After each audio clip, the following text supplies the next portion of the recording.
Can you hear me in the back of the room? Yep. Yes. Thank you.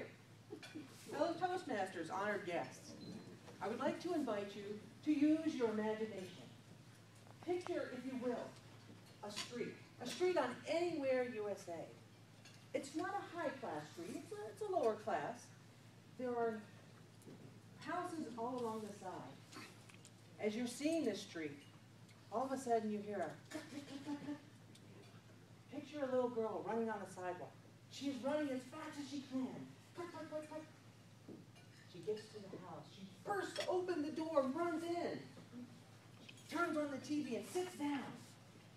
And she waits for it to warm up because it's an old TV. But then it comes on. And she sits and listens. And she hears those words that turn her into a princess. Space, the final frontier. These are the voyages of the Starship Enterprise. Its 5-year mission to seek out new life and new civilizations, to boldly go where no man has gone before. I was that little girl running up the street.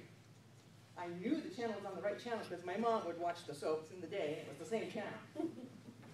But I loved Star Trek. I loved everything about it. And I learned so much from it. When I got older, I went to a couple of conventions. And I saw people there that kind of dressed up, and they kind of did all these kind of geeky kind of things. And I thought, yeah, I'm not like them. Why would I ever purchase a uniform? A geek. Too much? It's true. I do love Star Trek. And I did purchase a uniform. I do go to the conventions. And I always used to say, no, I don't dress up. And now I do.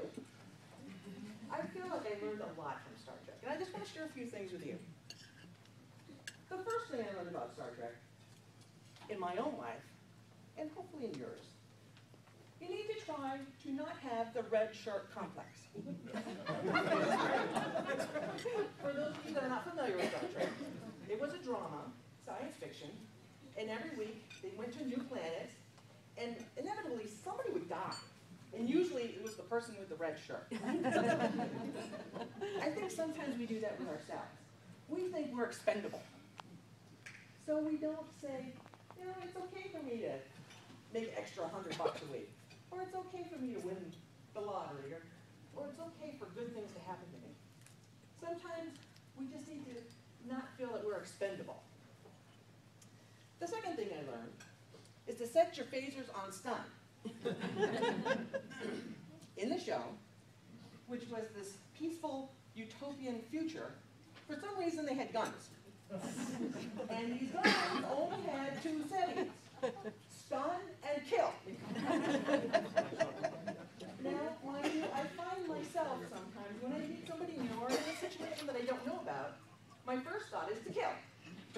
Well, maybe not kill, but to shut out and put my own thoughts and opinions in front of somebody else's. So I think sometimes we have to remember to just put our phasers on stun and be receptive to what somebody might say. Which leads us to the third thing that we might want to remember about Star Trek, is to keep your hailing frequencies open. On Star Trek, they had a communication device. It was a very futuristic, but what they would do is they would have a communicator and they would flip it open. Kirk Enterprise. Sometimes, when we get to a point where we're having circumstances that are difficult, I think we need to remember that we have a support system. We have friends. We have family.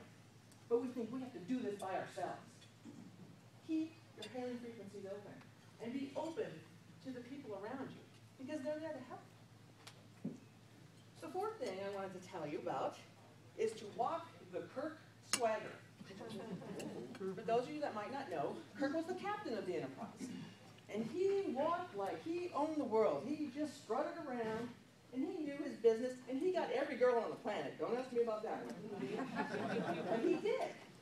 And if you saw him, he was the short, pudgy, not very good-looking guy. But he had confidence. He had confidence in himself. He had confidence in the crew that was around him. And he knew that his backup was right there. So he had the confidence to know that he can go anywhere, solve any problem. Sometimes we feel like we're not worthy. We have to remember the other parts. We have to know that we're worthy. We have to remember our communication partner. And we have to remember that we have to be open to others. And then we can move forward.